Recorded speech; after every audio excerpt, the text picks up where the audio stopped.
घोड़े का हुक्म जनाब मेरे भाई मोहतरम अरशद जवेद नावल साहब तवज्जो करना।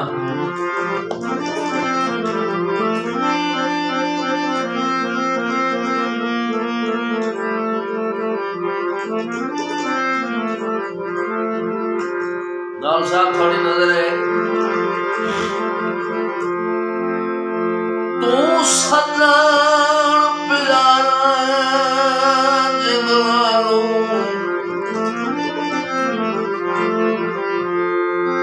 तू सदा प्यारा जिंदलालो तेरा संग मैनू जान तू प्यारा है तेरे पुर विच मेरा निभरा होया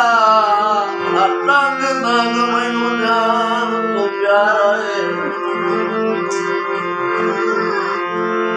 जेड़ा रंग